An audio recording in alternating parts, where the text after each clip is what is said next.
What's going on, everybody? This is You. This is the Not for Debate podcast. We are live on Facebook and on YouTube. You can listen to us on Spotify, Apple Podcasts, Anchor, and all other major streaming platforms.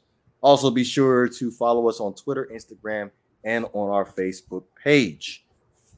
Today, we have a very, very special guest in the building. I'm going to go ahead and let him do the honors because the intro is such fire. Go ahead and do your thing, man. Devore, it's a pleasure to be on your show, but I gotta say, faithful Niner Empire, what's good? You know who it is. It's your boy, Trey in the Bay. And thanks for having me on tonight, man. Hopefully you're having a great night, man. Yes, sir. Absolutely. I appreciate you coming through. Hopefully I can pick your brain on these Niners as far as expectations this year. Absolutely. I'm gonna go ahead and just drop the nuke on you right now. Why y'all cut Josh Rosen?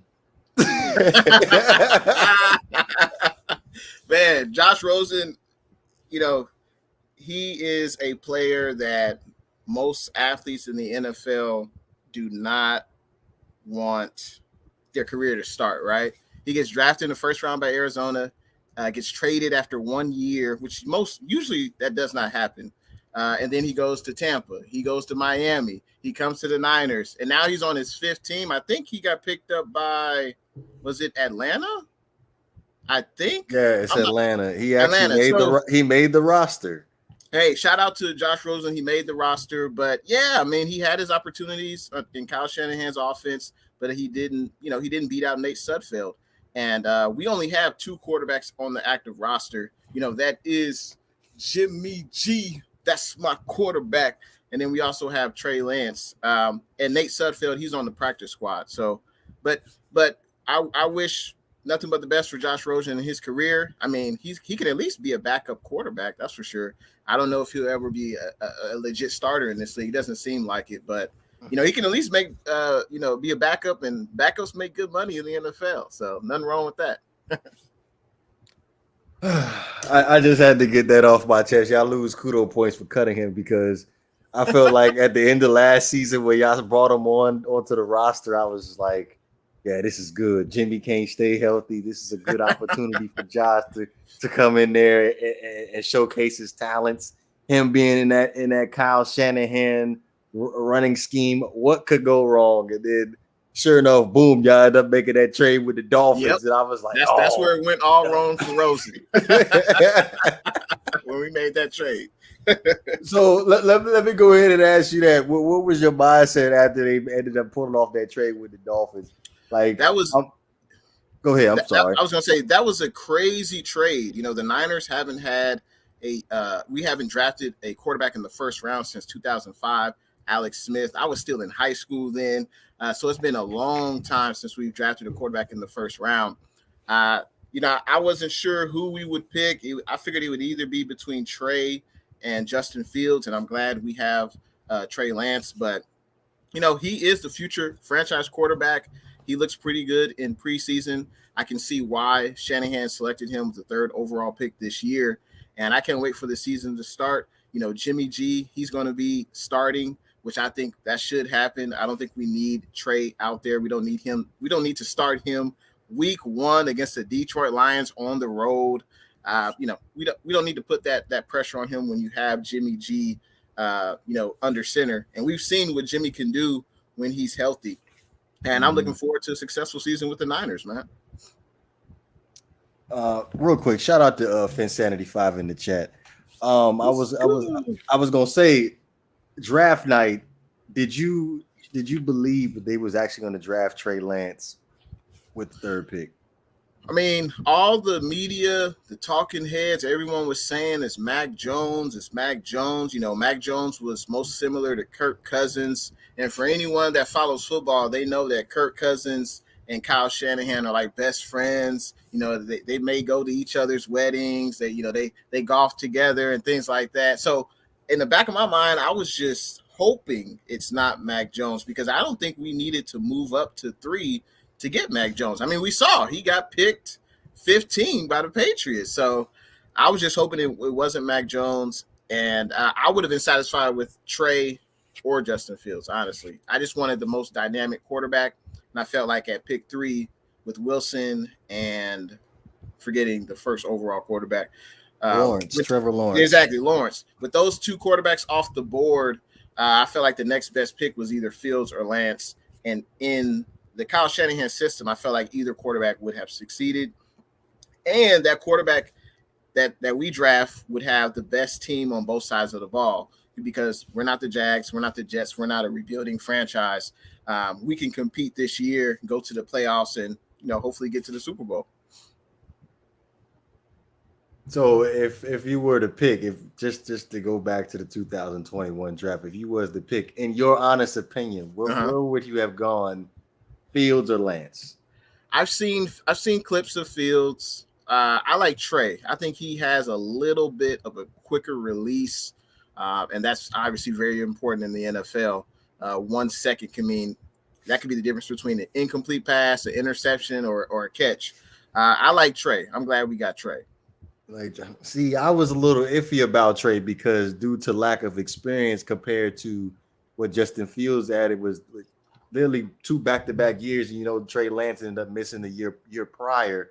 So I was like, I don't know. That's a little bit of a risk at the 3rd overall pick. That's a big, huge risk. But there's definitely potential there. But as far as you making that transition to the NFL, like there's definitely going to be some growing pains, like you see with. Well, I wouldn't exactly call Dwayne Haskins a bust. I really don't even like using that term, to be honest with you. But just having that great year at Ohio State, throwing for over 50 touchdowns, and then like that not being able to translate to the NFL, I kind of felt like that was what was going to be the case with Trey Lance, considering the fact that he ended up only playing really 1 year at what was the school he went to? North Dakota State. I couldn't even think it off the top of my head, but I'm being 100 with you. I literally thought they was gonna go with Justin Fields. Justin Fields. I mean, there's risk in every pick. There really is no sure thing unless you're drafting George Kittle, Fred Warner, Trent Williams, some of the best football players on the planet, but there really is no sure thing. And the great thing with the Niners drafting Trey Lance is we got Jimmy G. And he doesn't have to start. We don't have to put that pressure on Trey Lance in his rookie season because we have a veteran who's played at the highest level, who's seen how defenses mix up coverage. He's actually, been in the huddle. He's actually snapped the ball in a regular season game. So we're going to rely on Jimmy G. I think that's the smart thing to do. Some people say, well, Trey is more exciting. There's no doubt about that. He's more exciting. He's more dynamic. But we are not a rebuilding franchise. There's no need for us to start Trey Lance as a rookie. We're not Jacksonville. We're not New York Jets, as I mentioned before. So, like you said, there is risk. And the great thing, Trey can develop. He can take his time. At least I want the Niners to take our time with Trey, develop him. And Shanahan said that he's going to sprinkle in just a skosh of Trey Lance in the regular season. I'm excited for that, but I think Jimmy's going to take, I hope, at least 90 to 95% of the snaps if Jimmy stays healthy and the team is winning. Okay, so expectation. Do you see a scenario where the 49ers pull Jimmy Garoppolo some point during the season? That's an excellent question, and a lot of people who want Trey to start, they say, by the bye week, Trey will be starting, or Sunday night football against the Green Bay Packers, the 49ers home opener, Trey will be starting. My thing is, if Jimmy is healthy, the team is winning, Jimmy's not turning over the ball, Jimmy should continue to start.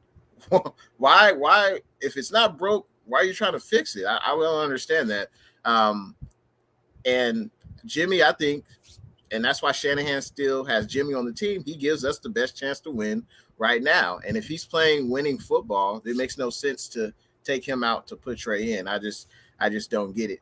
Only way I see Trey starting the bulk of the snaps is if Jimmy gets hurt. And unfortunately, he's missed more games than he's played in a 49er uniform. So that's definitely a high possibility. But that's why we drafted Trey. We needed to improve the quarterback room, and we did that with Trey. But I would hope not. if Jimmy's playing well, I would hope they would keep with Jimmy. Now, if he's struggling, he's throwing multiple interceptions, or he gets hurt, or if he's playing bad in multiple games, then yeah, pull him. But I just don't see that happening, especially with our schedule. Our schedule is solid outside of the division games. I think there's only a few teams outside of the division where I'm like, okay, like Green Bay, Tennessee. Those are like two of the harder games that we play. But other than that, I think our schedule is pretty favorable. Yeah, I was gonna say you seem very, very high on Jimmy Garoppolo as a quarterback. I just don't see the it. jersey. I was about to ask. I'm like, man, if it was me and if I was the Niners was my squad, I don't even think I would be getting me a Jimmy Garoppolo jersey. People are so quick to leave or to just cut Jimmy G or get rid of Jimmy G. Kaepernick was good. He had maybe like 1 to 3 years where he was pretty good, right? Before that, we had Alex Smith, and Alex Smith had like 1 or 2 good seasons with the 49ers. It's been a while since we've had a winning quarterback. I mean, Alex Smith, if you look at his record with the Niners, he wasn't a winning quarterback. That was a bad draft pick. Kaepernick kind of fell to us, and he obviously had some good years with the Niners, but then he faded away. I think sometimes the Niners fans are spoiled, man. We're used to Joe Montana. We're used to Steve Young. Those were winning quarterbacks. And now with Jimmy, he had one great year, got us to the Super Bowl. Why are people so quick to move off of that? I don't understand that. Is he Aaron Rodgers? No. Is he Tom Brady? No. But I think at his best, he is a above average quarterback. And when he plays his best, the team wins. I know some people, they like to see the deep ball. They like to see the exciting plays. They want to see a lot of fantasy points. But I'm not worried about fantasy. I live in reality. And reality is when the team wins, I don't care who's that quarterback. The team wins. That's all that matters to me. Yeah, I agree 1,000%. No matter what the quarterback is, as long as we win in games, it don't even matter. Now, I was going to ask you. I'm going to take it back for a second since you brought up Alex Smith and you brought up Colin Kaepernick. Now, what was as far as the whole Harbaugh situation? Like, what went wrong with that? If you can remember that off the top of your head, I know this is random, but I've always been curious about that particular situation. How y'all had so much success as a team for the Niners, and then it just ended up just making a straight decline. If you look at Harbaugh's coaching career, he's had multiple stops. Why? Because Harbaugh has an abrasive personality. He doesn't play the game. He doesn't try to get along with people. And for a short stint, for like 3 to 5 years with the Niners, he was great. But unfortunately, he did not agree with the general manager, Trent Baalke. Him and Harbaugh clashed. And for an organization to really have sustained success, you have to work together. You have to be as one as I think Lynch and Shanahan are. And unfortunately, because of the bad relationship between Harbaugh and Trent Baalke, the owner sided, Jed York, he sided with Trent Baalke. And unfortunately, when the owner did that, he fired Harbaugh. And I think things would have been a little different if we had won that Super Bowl against the Ravens. But since we didn't, and in the first year of Levi's, I think we went like 8-8 or something like that. And that was the first basically losing season of Harbaugh's tenure with the 49ers. That gave an opportunity for the owner to fire Harbaugh. And that's what he did. He fired Harbaugh. He sided with Baalke. And I think that was a terrible decision. But we have Kyle Shanahan now. So, I'm looking forward to that. But yeah, that was basically what happened. I was going to say, like, the disagreement between Harbaugh and the general manager. I'm just thinking off the top of my head, the roster that y'all was able to draft over those years. I'm just thinking like Navarro Bowman, Aldon Smith. Y'all end up going in free agency, getting Dante Whitner, Justin Smith. Like, y'all just had like an extremely talented 49ers roster. And I argue with anybody right now that back then, it was like, 2012, 13, 14. I thought the 49ers defense was it definitely give the Legion of Boom a little bit of a run. Yeah. Yeah, and those games against the Seahawks were definitely lots of fun. You had, Pete Carroll, who obviously battled Harbaugh when Pete Carroll was at USC. Harbaugh was at Stanford, so they had that college rivalry, and then they take it to the pros with Carroll with Seattle and us with Harbaugh. So that was always a fun matchup. And of course, they had Russell Wilson. I think he's like a top 3 quarterback, and Russell Wilson has always been a thorn in the 49ers side. And he's a hell of a quarterback. I love to watch him play, just not against my Niners. But that rivalry, those years and that rivalry and all that talent. It was one of the better 49er eras for sure. It just is unfortunate we couldn't get a Super Bowl win. Oh yes, Navarro Bowman. He was representing the crib, so I was a big, huge Navarro Bowman fan. But we're gonna go ahead and fast forward to the 2021 season again. Okay. As far as out of the other 3 teams in the NFC West, that would be the Seattle Seahawks, the Arizona Cardinals, and the Los Angeles Rams. Who you think poses the Niners the biggest threat? Because I'm honestly just assuming that it's Super Bowl or bust for y'all this year. Super Bowl or bust. From a fan perspective, yes. But we'll see how the season progresses.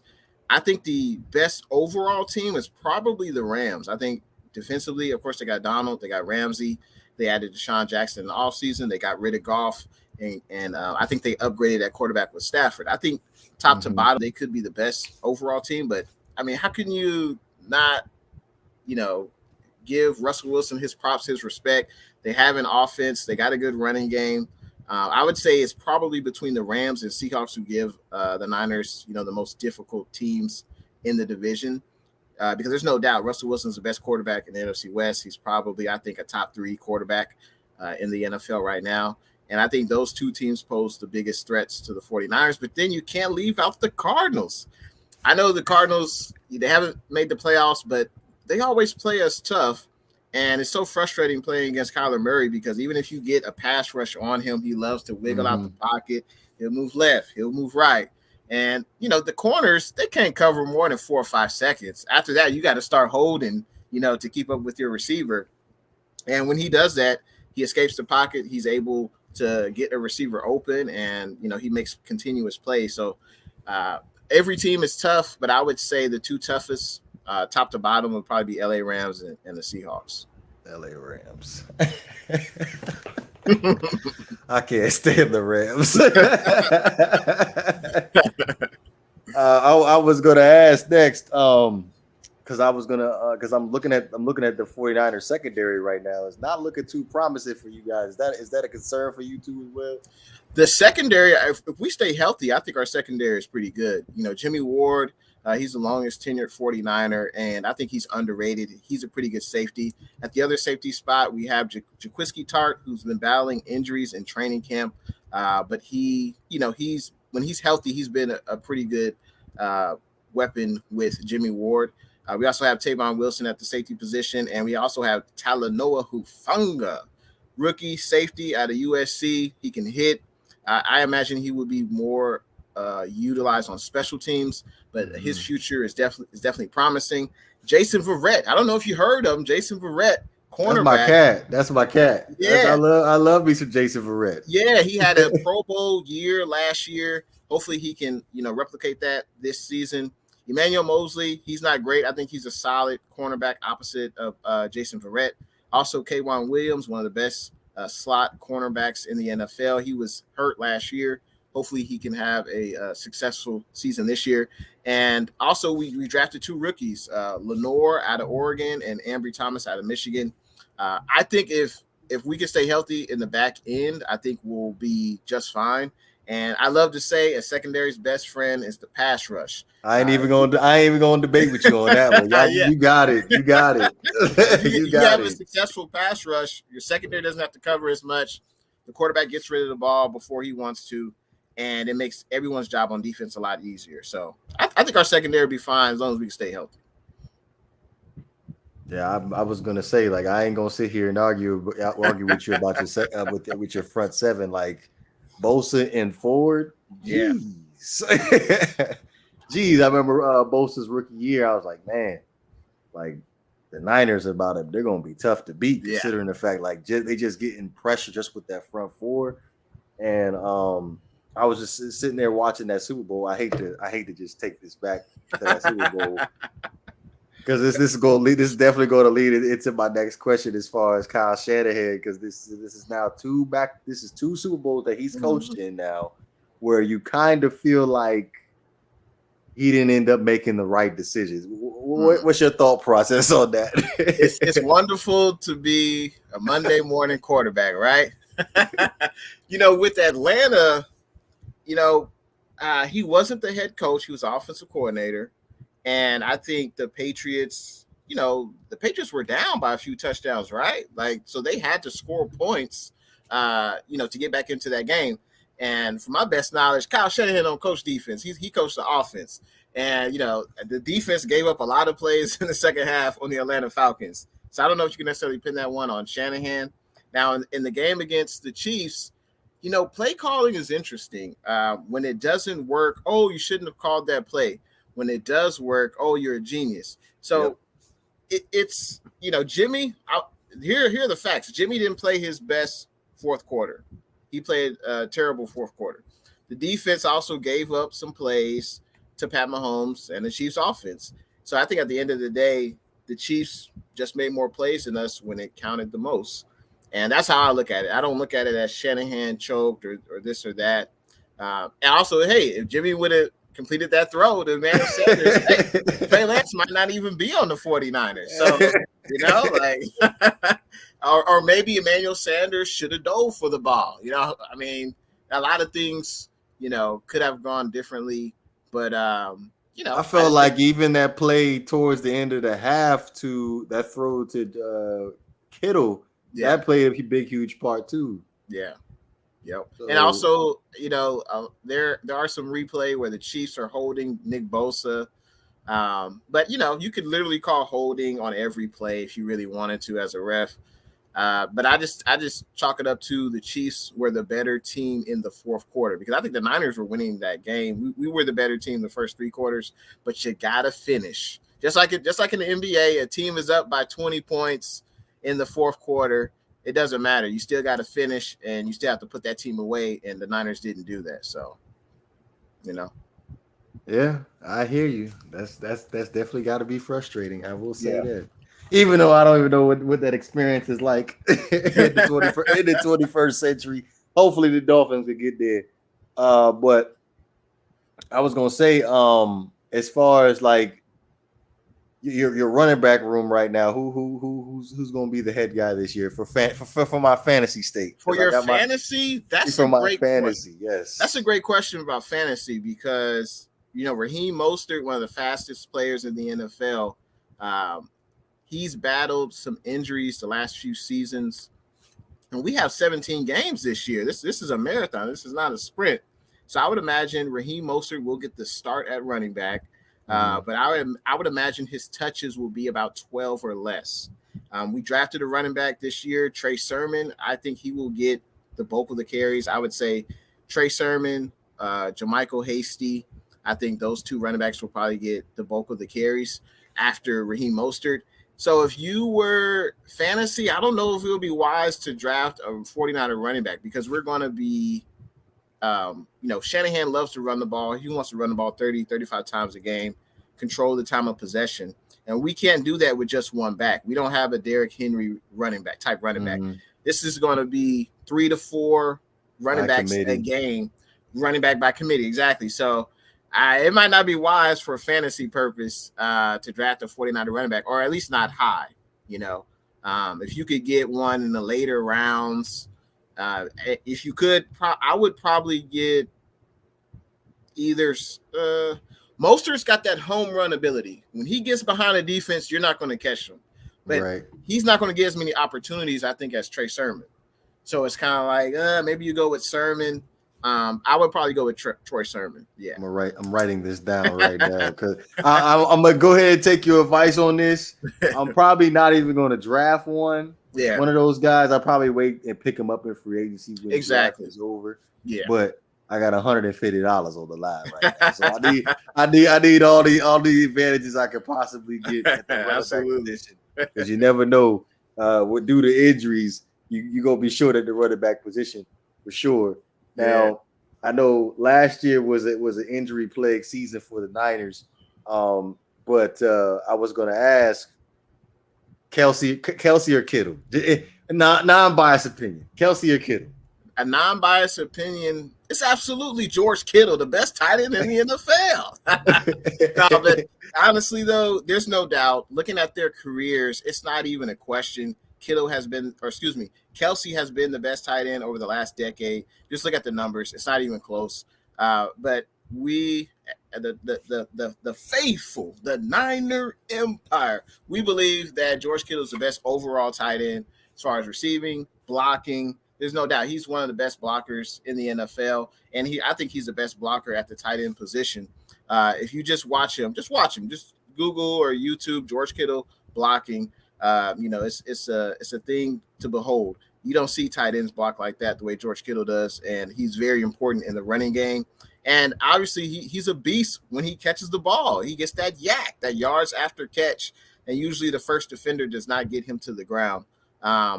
But if it was just 1 year, give me Kittle. But for the career so far, there's no doubt. Kelsey, he's one of the most productive tight ends probably in the last 20 years. There's him, there's Gronk, Jimmy Graham, Antonio Gates, Tony Gonzalez, Shannon Sharp in the early 2000s. But, for the last 10 years, it's been basically, Gronk and Kelsey. So, and Darren Waller, he's pretty good too. He's up and coming too. I like Darren Waller, but as far as being an all around tight end, he's nothing compared to what you can get from Kittle. George Kittle. You get the full package with Kittle. I'm just hoping that Mike Gesicki can develop into something what Kittle can be, because he's got the same issue where it's all you're just a receiving threat in next to the offensive lineman. You ain't really doing nothing outside of that. And it's got to be pretty embarrassing, because last year they had Mike Gesicki wasn't even listed as the starter. They had him listed, they had another tight end listed as a starter. So he was just a substitutional type of tight end. So hopefully this year he can be on that level. Are you a believer in Tua?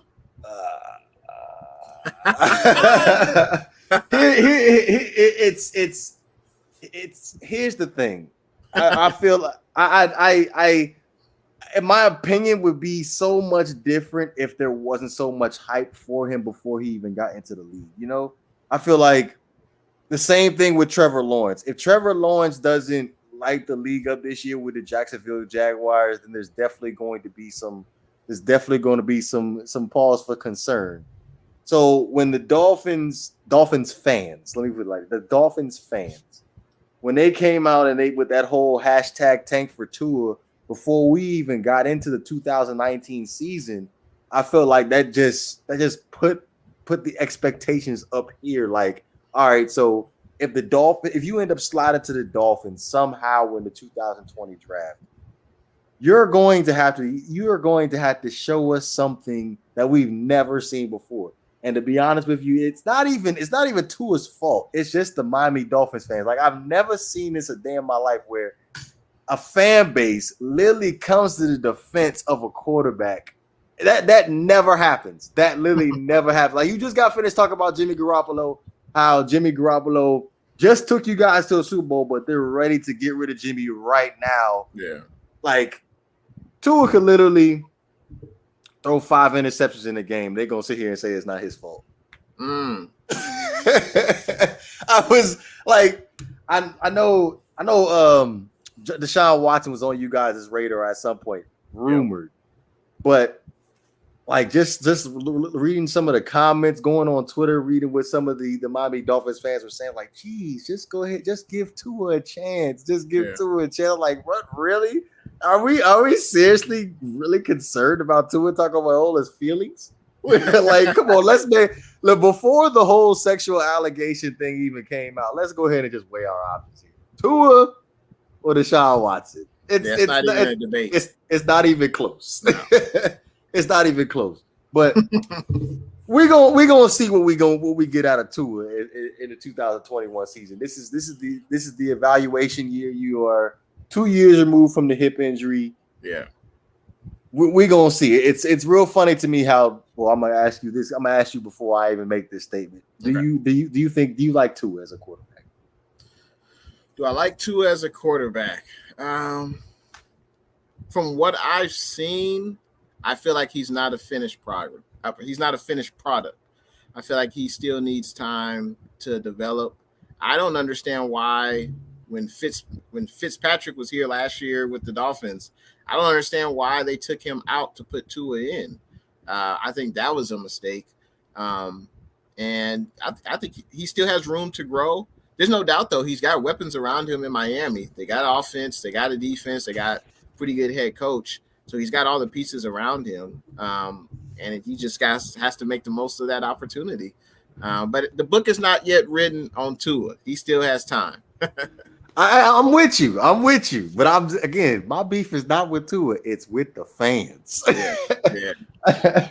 I'm a Dolphins fan, but hey, I'm out the boat when it comes down to the defense of Tua. When it comes down to certain things. Yeah. But it's real funny because wherever we decide we want to put Tua in a package for a trade, nobody wants him for some reason. I don't know what it is. Nobody wants him. Like when early on when Deshaun Watson, that rumor came out that he wanted to be traded, I'm like, all right, cool. We go ahead and give him Tua. Texas fans like, nah, we don't want Tua. We don't want him. I'm like, damn.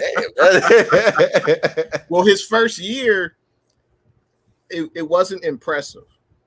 So if he would have had a first year like Justin Herbert or something, I don't think it would even be a discussion, right? Well, if you talk about Justin Herbert, you can look at Burrow. At least you saw something with Burrow. Like Burrow, he looked like the real deal. Right. So it's if you just sit here and just look at Tua, if I'm gonna be completely honest with you, he was riding the coattails of the defense, to be honest. Because I don't know if you remember last year when we played y'all, weeks 8. I think Fitzmagic was starting. He lit us up. Was it? Yeah, it was Fitz. Yeah, it was Fitz. I'm thinking of the Los Angeles Rams. Fitzy lit us up. I remember that game real clear. Yeah. And how many picks did Jimmy Garoppolo throw that game? 3? So, he did play that game. Jimmy, I think he played only the first half, and I think he was benched. Honestly, I don't remember how many picks, but he didn't play well. He was still recovering from that high ankle sprain. So he definitely did not play well. Yes. Oh my goodness. I was loving it. No offense. I actually had a bet on that game. I was like, yo, the Dolphins are gonna eat them up. And he threw that first pick. I was like, yeah, this is done. I remember early on in the week, they was like, yeah, Jimmy Garoppolo, he's a little questionable going into this game. Then they had the status of day to day. I was like, oh yeah, day to day. That's all I need to hear. That's all I need to hear.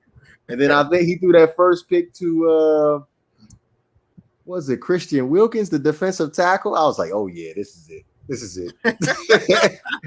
It was all downhill from there. Yeah, I was like, yeah, this is it. I was like, man, because I was concerned because like y'all's running game is nothing to sleep on. And then I was like, man, if this comes down to y'all end up getting like a 14-point lead on us, it's over. All y'all got to do is just rely on handing the ball off to Mostert and Coleman, and we done.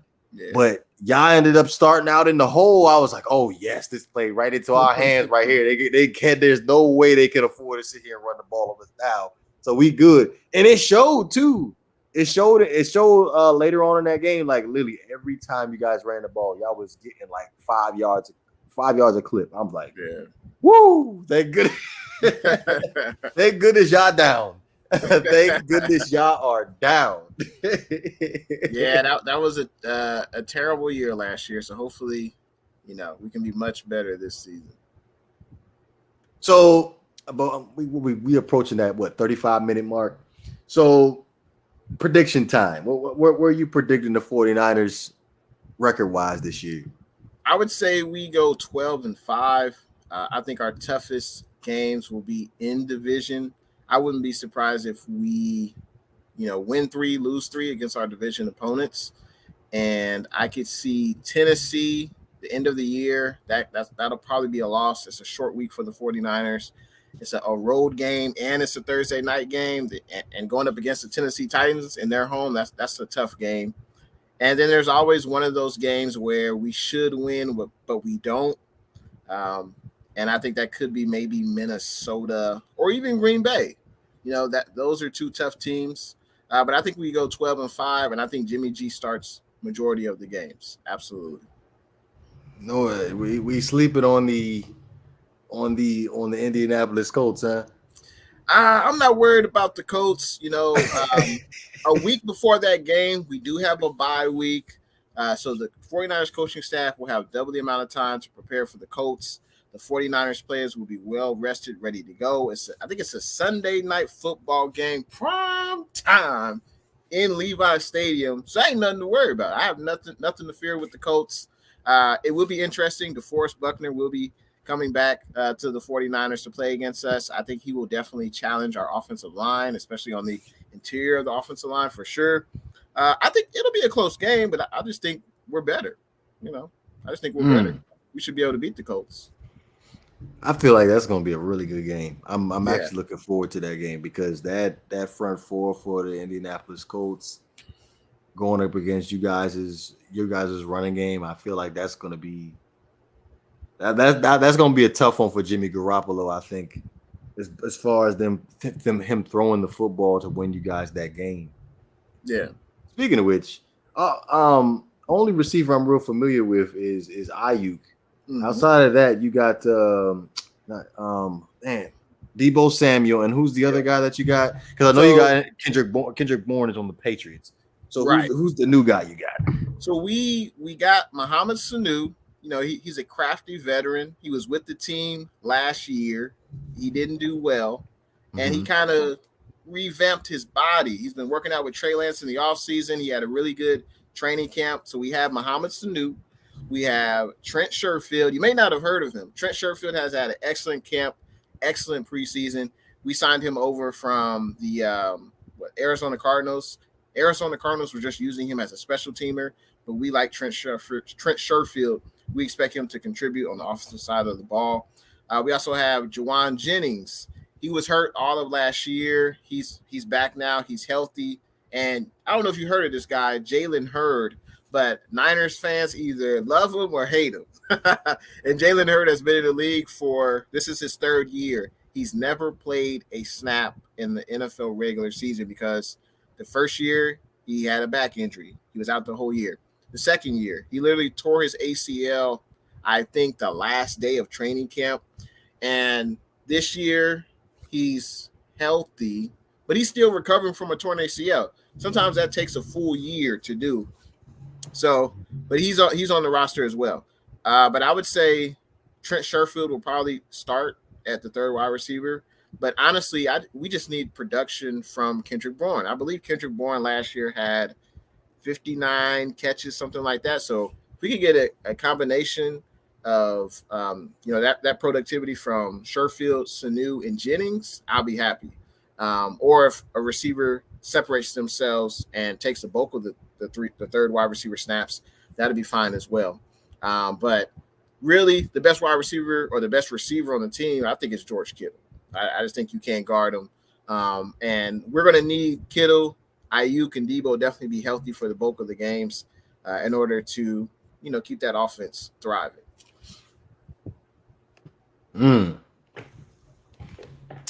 I was gonna make a comment about Mohamed Sanu because I remember his early years with the Cincinnati Bengals. I was a huge fan. He was versatile up to, yards after the catch, and then after he ended up getting traded to the New England Patriots, you saw like a totally different.